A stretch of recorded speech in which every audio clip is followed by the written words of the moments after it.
આકરા સવાલો કર્યા છે અને એક મુદ્દો ગુજરાત હાઈકોર્ટે એવો ઉપાડ્યો છે કે જે બધાના મનમાં છે। ગુજરાત હાઈકોર્ટમાં આજે નાસિરનગર ડિમોલેશન વિશે સુનાવણી ચાલી અને ગુજરાત હાઈકોર્ટે આજે સુરત મહાનગરપાલિકા અને સુરત પોલીસને જબરજસ્ત ખખડાવી નાખી છે। આકરા સવાલો કર્યા છે અને એક મુદ્દો ગુજરાત હાઈકોર્ટે એવો ઉપાડ્યો છે કે જે બધાના મનમાં છે। ગુજરાત હાઈકોર્ટે એવું કીધું કે આ લોકલ અધિકારીનું કામ નથી, આ કોઈનો સપોર્ટ હોવો જોઈએ। બધાના મનની અંદર આ સવાલ છે કે નાસિરનગરની અંદર જે ડિમોલેશન થયું એ અધિકારીના તાકાતની વાત નથી, કોઈનો પાછળ સપોર્ટ હોવો જ જોઈએ।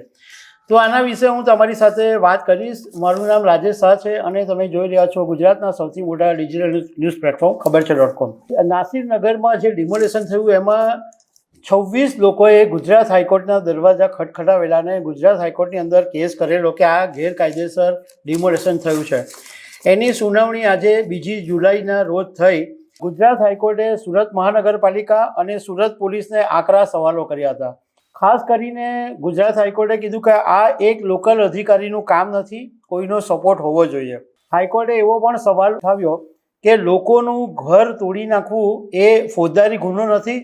1 મહિનો થયો છતાં પોલીસ ફરિયાદ નથી થઈ અને તમે હજુ પણ તપાસ ચાલુ છે એવું કયા રાખો છો।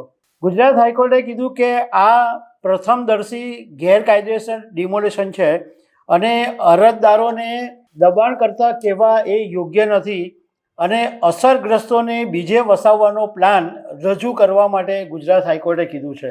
ગુજરાત હાઈકોર્ટે રાજ્ય સરકારને પણ ખખડાવી છે। કોર્ટે કીધું કે આમાં રાજ્ય સરકારનું સ્ટેન્ડ શું છે એ ક્લિયર થવું જોઈએ। જેના જવાબમાં સરકારી વકીલે કીધું કે આમાં પોલીસ સિવાય રાજ્ય સરકારની કોઈ ભૂમિકા નથી, રાજ્ય સરકાર કોઈ રીતના સંકળાયેલું નથી। એટલે કોર્ટે પછી સામો સવાલ કર્યો કે કેમ રાજ્યની નાગરિકો પ્રત્યે કોઈ જવાબદારી નથી? શા માટે રાજ્ય સરકાર નથી કહેતી કે આ ગેરકાયદેસર છે? શા માટે કોઈ પગલાં રાજ્ય સરકારે નથી લીધા? તમે આ બધાને જો લોકલ ગણતા હો તો અમે પણ એવી જ રીતના જોઈશું એવું ગુજરાત હાઈકોર્ટે કીધું છે। સુરત મહાનગરપાલિકાને ખખડાવતા હાઈકોર્ટે એવું કીધું કે સુરત મહાનગરપાલિકાના ડેપ્યુટી કમિશનરના અધ્યક્ષપદે કમિટીની રચના કરવામાં આવી, એને બદલે કમિશનરથી ઉપરની લેવલના અધિકારીની તપાસ સમિતિ બનાવવી જોઈતી હતી। આ ડેપ્યુટી કમિશનરને તમે તપાસની જવાબદારી કેવી રીતે સોંપી દીધી? અને એક વેધક સવાલ એ પણ કર્યો કોર્ટે કે કોર્પોરેશન આવી રીતે ચાલે છે? આવું તો કંઈ કેટલું થતું હશે, સિંગલ લોકો ફરિયાદ કરવા નથી આવતા, આ તો ઘણા બધા લોકો ભેગા થયા એટલે કોર્ટમાં આવ્યા અને કોર્ટમાં આ વાતનો ઉલ્લેખ થયો। આમાં બહુ જ સિમ્પલ વાત એ છે કે કોઈ પણ સરકારી અધિકારી, સરકારી ઓફિસ હોય કે મહાનગરપાલિકા જેવી સંસ્થા હોય એમાં ખોટા કામો પડદા પાછળથી થતા જ હોય છે અને આ પડદા પાછળના જે કામો હોય છે એ મોટા રાજકારણીઓ કરાવતા હોય છે અને રાજકારણીઓ ક્યારેય પણ ચિત્રમાં આવતા નથી, ક્યારેય પણ પકડાતા નથી, કારણ કે એ લોકો કાગળ પર નથી આવતા।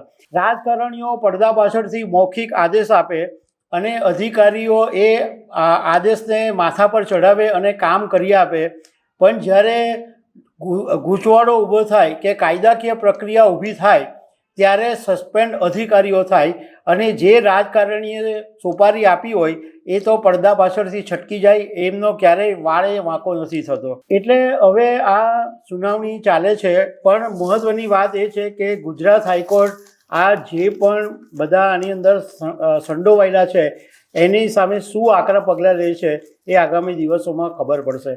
તો દર્શક મિત્રો, આવી અનેક વાતો સાથે મળતા રહેશું। આભાર।